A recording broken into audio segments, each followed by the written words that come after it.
Les cris dans la nuit. Les pleurs d'un nouveau-né résonnaient dans la petite case alors que Hawa, épuisée et faible, était allongée sur une natte tressée. La sage-femme du village, une vieille femme nommée Mama Fatou, enveloppa le bébé dans un pagne usé et le tendit à Hawa. « C'est une fille, dit Mama Fatou avec un sourire doux.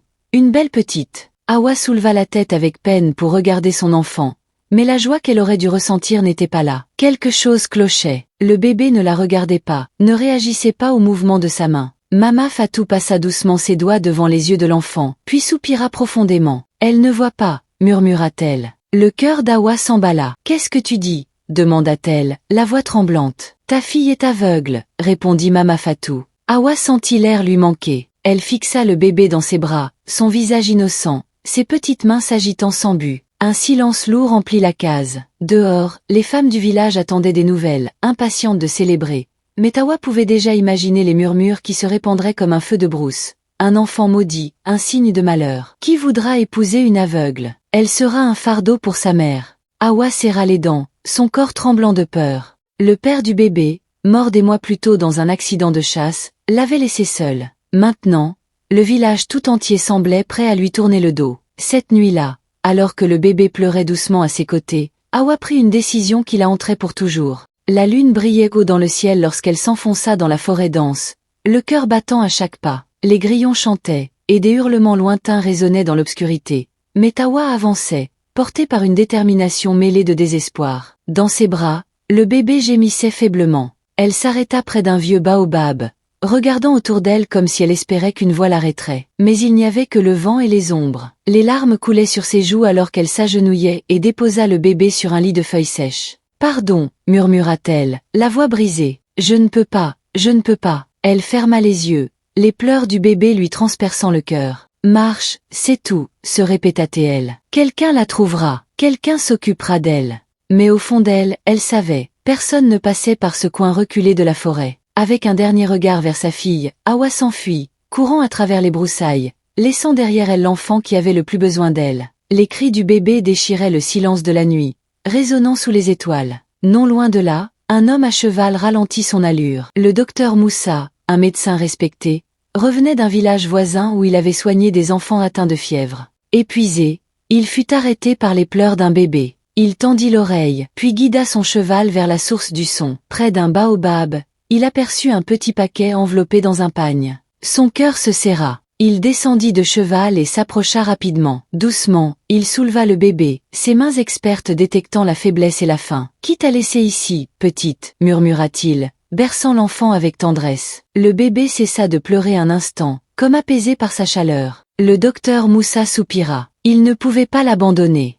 Tenant l'enfant contre lui, il remonta à cheval et s'enfonça dans la nuit. Le docteur Moussa arriva chez lui juste avant l'aube. Sa femme, Aminata, était assise près du feu, l'attendant avec une tasse de thé à la menthe. Lorsqu'elle vit le bébé dans ses bras, ses yeux s'écarquillèrent. « Moussa, à qui est cet enfant ?» demanda-t-elle, se levant précipitamment. Il secoua la tête, le visage grave. « Elle a été abandonnée dans la forêt. Quelqu'un l'a laissée pour mourir. » Aminata porta une main à sa bouche, étouffant un cri. Moussa plaça doucement le bébé dans ses bras. « Elle a besoin de nous, Aminata. » La femme baissa les yeux sur le petit visage, son cœur fondant. « Elle est si belle. » Moussa esquissa un sourire. « Je veux l'appeler Aïssata, car elle est un miracle, une survivante. » Les larmes montèrent aux yeux d'Aminata. « Aïssata, lumière, murmura-t-elle. Elle illuminera nos vies. » Cette nuit-là, Aïssata dormit dans un foyer chaleureux, entouré d'amour. Les années passèrent, et Aïssata grandit sous l'amour et les soins du docteur Moussa et d'Aminata. Bien qu'aveugle, elle ne laissa jamais son handicap la définir. Elle apprit à utiliser ses mains pour explorer le monde,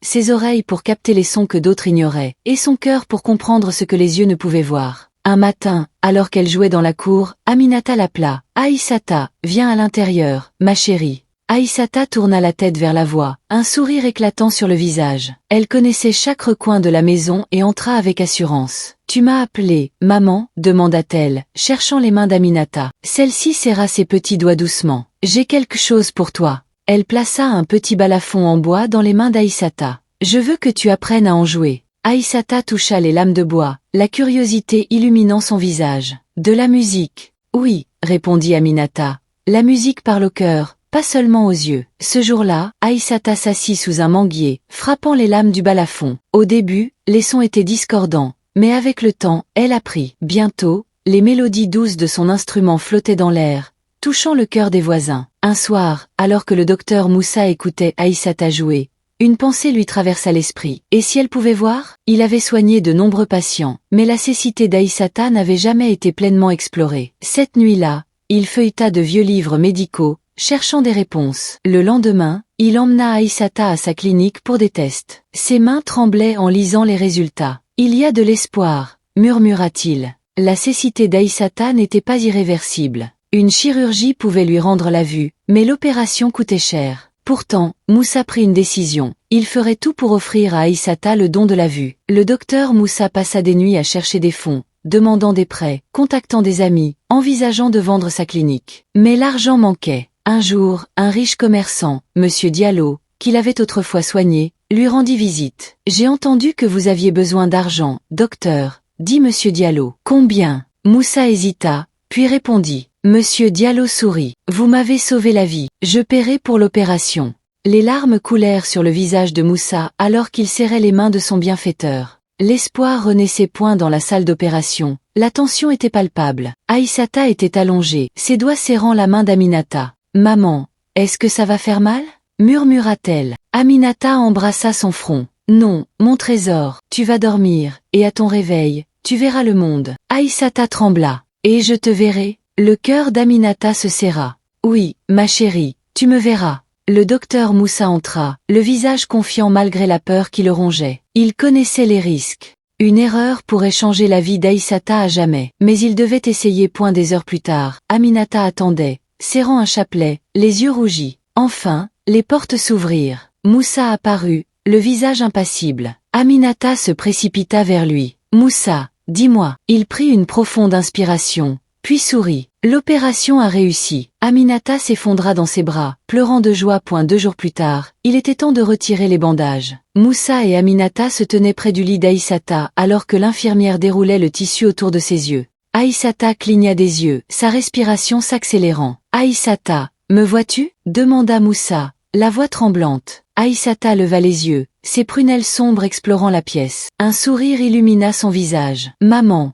papa, je vous vois. » Aminata éclata en sanglots, serrant sa fille dans ses bras. Aïssata écarquilla les yeux en découvrant son reflet dans un miroir. « C'est moi » murmura-t-elle. « Oui, mon amour » dit Aminata, caressant ses cheveux. « C'est toi » Aïssata se tourna vers Moussa et l'enlaça. « Merci, papa » Pour la première fois, elle vit l'homme qui l'avait sauvée, celui qui lui avait offert une nouvelle vie. Et Moussa, pour la première fois, vit les yeux de la fille qu'il avait choisi d'aimer. Point loin de là, dans un village poussiéreux, Awa était assise devant sa case, contemplant le soleil couchant. Ses mains reposaient sur son ventre, vide. Pendant des années, elle avait tenté d'avoir d'autres enfants, consultant marabouts, guérisseurs, médecins, mais rien n'avait marché. « Pourquoi, mon Dieu ?» murmura-t-elle. « Pourquoi m'as-tu pris mes enfants ?» Une voix rauque derrière elle retentit. « Peut-être parce que tu as abandonné celui qu'il t'a donné. » Awa se retourna. C'était Mama Fatou. « Tu penses que je ne sais pas ce que tu as fait » continua la sage-femme. « Tu as laissé cet enfant mourir, et maintenant tu pleures. » Awa s'effondra en larmes, tombant à genoux. « Je veux la retrouver » sanglota-t-elle. « Je dois la retrouver. »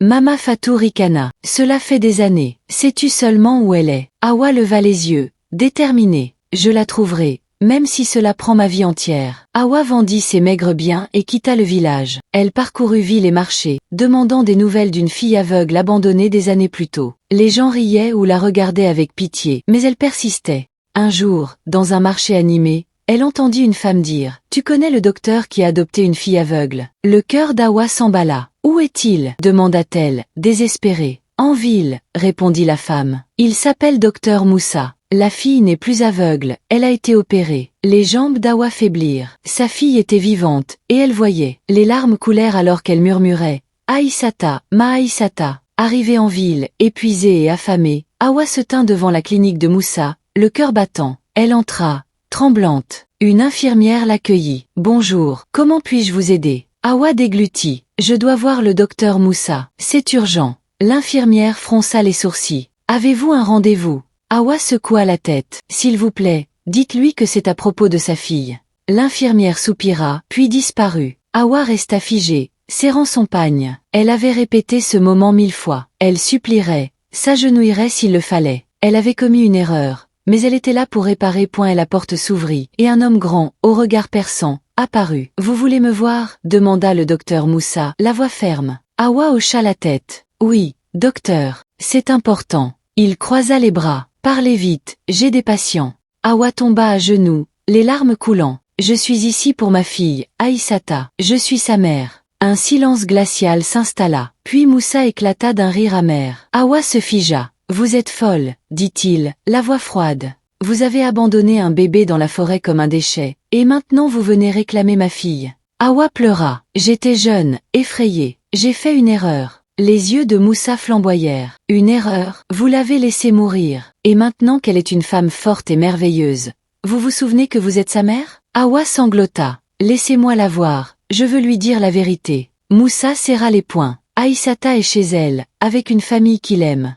Elle n'a pas besoin de vous. Si vous approchez ma fille, j'appellerai la police. Sortez. » Hawa se releva, chancelante, et quitta la clinique, le cœur brisé. À la porte, elle se retourna. « Un jour, elle saura la vérité. Et j'espère qu'elle me pardonnera. » Moussa rentra chez lui, furieux. Aminata, voyant son visage, s'inquiéta. « Moussa, que se passe-t-il ?» Il soupira. « La mère biologique d'Aïssata est venue. Elle veut la reprendre. » Aminata pâlit. « Reprendre Aïssata ? Non, elle est notre fille. » Moussa posa une main sur la sienne. « Ne t'inquiète pas, je ne la laisserai pas faire. » Aminata hocha la tête, mais murmura. « Et si Aïssata veut savoir un jour ?» Moussa secoua la tête. « Nous l'avons aimée. Elle saura que nous sommes sa vraie famille. » Ce qu'ils ignoraient, c'est qu'Aïssata, cachée près de l'escalier, avait tout entendu. Son monde s'effondra. Elle n'était pas leur vraie fille. Elle avait été abandonnée. Les larmes coulèrent alors qu'elle s'enfermait dans sa chambre, le cœur brisé. Toute sa vie semblait un mensonge.